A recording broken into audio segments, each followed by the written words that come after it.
좋은 아침입니다. 욥기 9장 1절에서 16절 말씀 보도록 하겠습니다.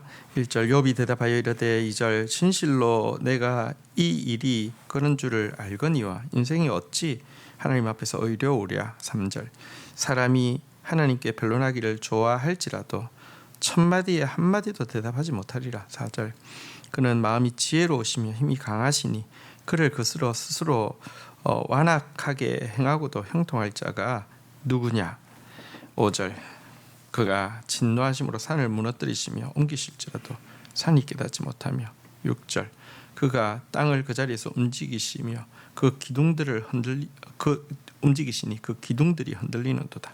7절 그가 해를 명령하여 뜨지 못하게 하시며 별들을 거두시도다. 8절 그가 홀로 하늘을 펴시며 바다 물결을 밟으시며. 9절 북두성과 삼성과 묘성과 남방의 밀실을 만드셨으며. 10절 측량할 수 없는 큰 일을 셀 수 없는 기이한 일을 행하시느니라. 자, 빌닷의 말에 대해서 욥이 이제 대답하는 진술이 오늘부터 이제 시작이 되어지는데요. 빌닷의 요지는 인과응보, 그러니까 공의롭고 정의로우신 하나님이 심판하는 것은 악인이기 때문에, 죄인이기 때문에 심판하신 것이고 악인은 반드시 망한다. 그의 주장에 대해서 욥이 이제 답변을 하는데, 먼저는 그의 말에 근본적으로 동의를 합니다. 진실로 내가 이 일이 그러한 줄 알거니와, 그러니까 하나님 앞에서 악인이 멸망한다는 말 동의합니다. 또 하나님께서 공의와 정의를 행하신다는 것 동의합니다. 자신이 근본적으로 불의한 존재라는 사실도 동의합니다. 누구도 감히 마음이 지혜로우시고 힘이 강하신 하나님을 향해서 의인이라고 주장할 자가 없다라고 동의를 합니다. 만약 하나님 앞에서 자기의 의를 주장한다고 하면 자기뿐 아니라 그 친구들 지금 자기 앞에 서 있는 친구들도 하나님 앞에 절대로 무사할 수 없을 것이다 라고도 선언합니다. 욥이 지금 친구들은 욥을 계속 공격하고 있는데요, 욥이 하고 있는 자기 의를 주장한 것이 자기가 하나님 앞에서 의롭다고 주장하는 것이 아닙니다. 자기가 하나님 앞에 완전 무결한 의인이라고 주장하는 것이 아닙니다. 단지 그가 지금 주장하는 것은 자신에게 일어난 현재의 이 끔찍한 고난들이 자기가 어떤 죄로 말미암아 온 것은 아니라는 것입니다. 알 수 없지만 어떤 하나님의 섭리 가운데서 주어진 것이지, 이게 단지 인과응보라는 하나의 자를 가지고 잴 수 있는 것이 아니다라는 이야기를 하고 있는데, 그러니까 이해할 수 없는 고난, 이 고난 뒤에 있는 이해할 수 없는 하나님의 섭리에 대해서 이야기하고 있는데, 친구들은 욥이 자기 의를 주장하고 있다고 이야기하면서 계속 이렇게 정죄하고 있는데요, 자기도 자기 의를 주장하는 것이 아니다, 하나님 앞에서 근본적으로는 다 죄인이다, 이렇게 이야기를 하고 있는 것입니다. 그러면서 또 5절부터 10절까지의 내용은 무엇이냐고 하면, 하나님이 얼마나 크고 두려운 분인지에 대해서도 그는 친구들보다 훨씬 더 깊이 인식하고 있음을 보게 됩니다. 하나님은요, 땅도 하늘도 바다도 우주도 만드실 뿐 아니라 그 속에서 지금도 전능한 힘으로 기이한 일을 셀 수 없이 행하시는 두려운 분이시다라고 그는 고백을 하고 있습니다.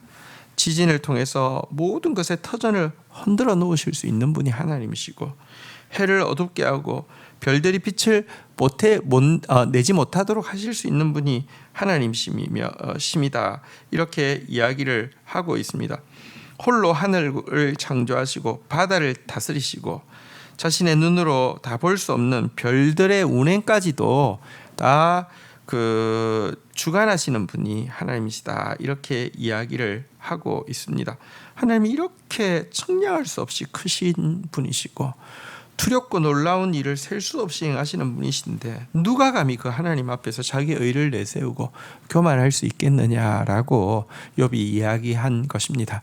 사실 욥이 하나님을 경외하고 악에서 떠난 것들, 그 이유는요, 욥의 친구들보다 하나님의 크심을 더 깊이 알고 있었고, 정말 두려워하고 있었기 때문입니다. 그러나 아주 고통 가운데 이렇게 탄식하는 경솔한 말 한마디 가지고 그를 판단하고 있는 친구들은 실은 욥처럼 하나님을 잘 알지도 하나님을 두려워하지도 하나님 앞에서 겸손하지도 않은 사람들이었습니다.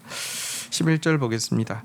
그가 내 앞으로 지나가시나 내가 보지 못하며 그가 내 앞에서 움직이시나 내가 깨닫지 못하느니라. 12절 하나님이 빼앗으시면 누가 막을 수 있으며 무엇을 하시나이까 하고 누가 물을 수 있으랴. 13절 하나님이 진노를 돌이키지 아니하시나니 라합을 돕는 자들이 그 말에 굴복하겠거든. 14절 하물며 내가 감히 대답하겠으며 그 앞에 무슨 말을 택하랴. 15절 가령 내가 의로울지라도 대답하지 못하겠고 나를 심판하실 그에게 간구할 뿐이며. 16절 가령 내가 그를 부름으로 그가 내게 대답하셨다 할지라도 내 음성을 들으셨다고 내가 믿지 아니하리라. 이어서 욥은 인간인, 그러니까 하나님의 크심에 대해서 이야기한 그는 인간인 자신의 한계에 대해서 또 인정하며 탄식하고 있습니다. 인간이 얼마나 무지한 존재인지에 대해서 먼저는 하나님께서 자기 앞을 스쳐 지나가셔도 그분의 존재도 그분의 일하심도 제대로 다 깨달을 수 없는 무지한 존재가 바로 나하고 인간이다라고 이야기하고 있습니다. 여러분 지금도 하나님은 섭리하고 계십니다. 우리 앞을 지나가고 계십니다. 그분은 존재하시며 그분은 일하십니다. 그런데 우리가 정말 얼마나 무지하든지 그거 잘 못 깨닫습니다. 그가 바로 나다라고 욥이 인정하고 있습니다. 또한 인간은 하나님이 하시는 일에 대해서 거절할 힘도 없고요, 항의할 자격도 없는 존재다라고 이야기하고 있습니다. 여러분 하나님 앞에서는요, 심지어 공중권세 잡은 악한 사탄과 사탄에게 속한 악한 영들도 한마디도 못하고 굴복할 수밖에 없는데 하물며 연약한 인간이 어떻게 하나님 앞에 변론을 말을 낼 수 있느냐라고 이야기를 하고 있습니다. 하나님 앞에 의로운 인간이 있을 수 있죠. 하지만 아무리 의로운 인간도 하나님 앞에서는 말대답은커녕 그저 긍휼을 비는 것 외에는 아무것도 할 수 없는 것이 인간의 처지다라고도 설명하고 있습니다. 가끔 하나님께 인간이 말대답을 하고 하나님이 그 말을 들어주실 수도 있습니다. 하박국 같은 이도 하나님 앞에 막 이렇게 그 말대답을 하고요, 의문을 쏟아내고요, 또 하나님이 거기에 대해서 대답을 하셨죠. 그런데 여러분 그랬다 할지라도 그것이 그의 주장이 정당해서가 아니라 하나님께서 일방적으로 용납해 주심으로 이렇게 하나님께서 의도적으로 그에게 져주셨고 그를 이렇게 용납해 주신 것이지 내 말이 맞아서 하나님도 꼼짝 못한 것이 아니라는 것입니다. 이것이 인간의 모습이고 이것이 하나님 앞에 선 인간의 바른 자기 인식이어야 합니다. 하나님은 누구도 감히 그분과 변론 할 수 있는 분이 아닙니다. 그분의 책임을 물을 수 있는 사람 아무도 없습니다. 자기 척도로 의롭다 해도 하나님 앞에 감히 서거나 대답할 수 있는 사람이 없습니다. 하나님 앞에 섰던 의로운 선지자들, 하나님 앞에 섰던 사람들마다 나타나는 증세가 무엇입니까? 죽은 것처럼 되고 썩은 것처럼 되고 모든 힘이 빠지는 것입니다. 이것은 이사야 같은 왕족의 선지자도 여러분 다니엘 같은 그 정말 역사상 인물 중 그렇게 온전하고 그렇게 그 참 지혜로운 사람이 있을까요? 그들도 예외가 없었습니다. 이것이 인간의 처지입니다. 하나님을 바르게 알고 나를 바르게 아는 사람에게 교만은 절대로 가능한 것이 아닙니다. 그리고 또 교만이 없어지면요, 다른 사람에 대한 판단도 또 상황에 대한 손쉬운 해결책 제시도 쉽게 할 수 없습니다. 교만하기 때문에 남을 판단하고 교만하기 때문에 아주 그냥 손쉬운 해결책을 제시할 수 있는 것이죠. 주신 말씀 붙잡고 기도하며 나가도록 하겠습니다. 하나님, 오늘 욥이 하나님 앞에서 누구도 부인할 수 없이 근본적인 죄인이라는 사실을 인정하고 있고 또 하나님의 크심이 온 우주 가운데서 정말 이해할 수도 없고 측량할 수도 없고 헤아릴 수 없는 일을 하고 계심을 이렇게 고백하고 있는 내용에서 그가 얼마나 하나님을 크게 생각하고 있는지를 보게 됩니다. 뿐만 아니라 자신은 하나님의 일하심과 하나님의 존재도 가장 가까이서 일하고 계셔도 제대로 알 수 없는 무지한 존재일 뿐 아니라 하나님 앞에 어떤 말대답도 할 수 없는 정말 자격 없는 존재라는 사실도 철저히 깨닫고 있으며 하나님께서 그에게 말대답을 허용하실지라도 그것이 그가 의로워서가 아니라 하나님께서 의도적으로 져주시며 일방적으로 용납해 주시어서라는 사실도 깨닫고 있음을 보게 됩니다.